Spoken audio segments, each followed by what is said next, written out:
আসসালামু আলাইকুম। নিপা ডেইলি কুকিংয়ে স্বাগতম জানাচ্ছি আমার আজকের রেসিপি দেখার জন্য।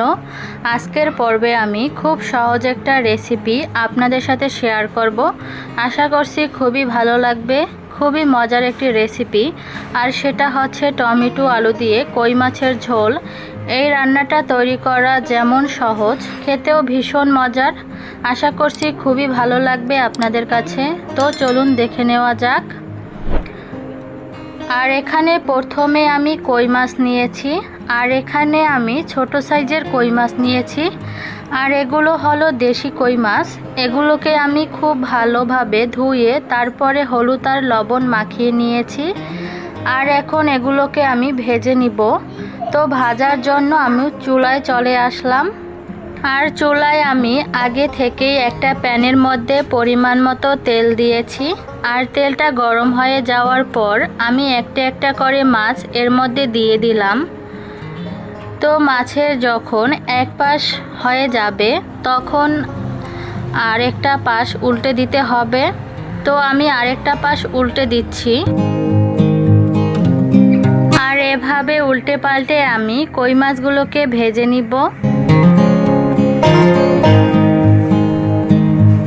তো মাছগুলো ভাজা হয়ে গেছে।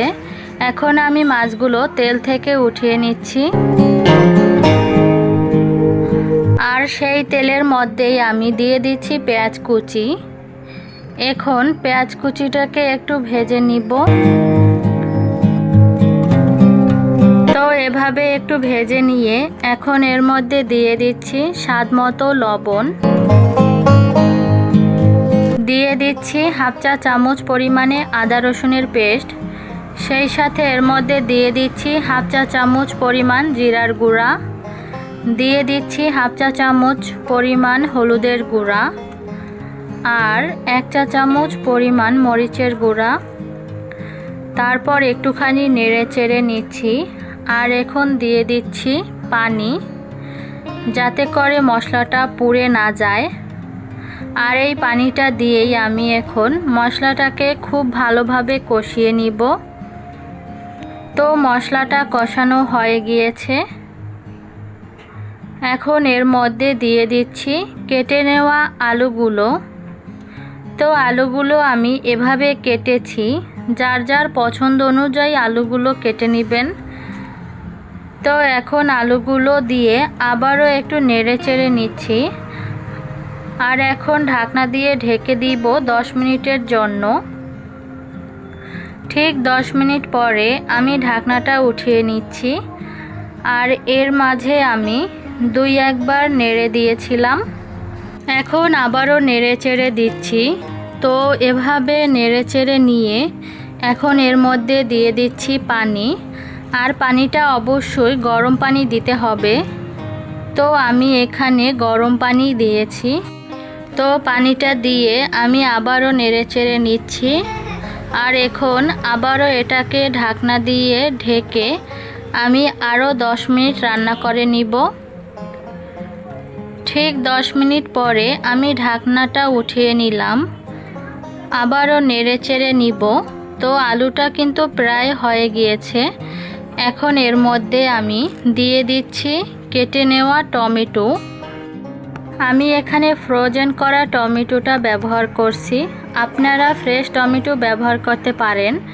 টমেটোগুলো দিয়ে আবার একটু নেড়ে চেড়ে নিচ্ছি। আর এ পর্যায়ে আমি ঢাকনা দিয়ে ঢাকবো না, ঢাকনা খোলা অবস্থাতেই আমি এটা রান্না করব। আর এখন এটা ফুটে ওঠা পর্যন্ত অপেক্ষা করব। আর এখন এর মধ্যে দিয়ে দিচ্ছি বেশ কয়েকটি কাঁচামরিচ। আর কাঁচামরিচগুলোকে আমি মাঝখান দিয়ে কেটে নিয়েছি। আর এখন আমি ভেজে রাখা মাছগুলো দিয়ে দিচ্ছি।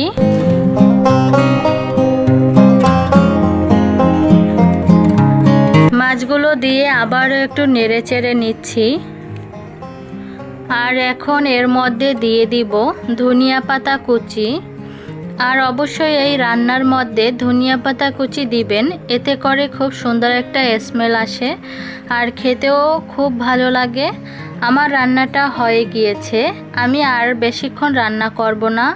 ধনিয়া পাতা দিয়ে আমি 1 থেকে 2 মিনিটের মতো রান্না করে চুলা থেকে নামিয়ে নিব।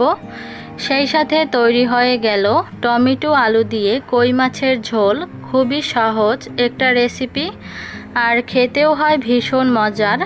যারা নতুন রাঁধুনি আছেন, আশা করছি তাদের অনেক উপকারে আসবে আমার আজকের এই রেসিপিটা।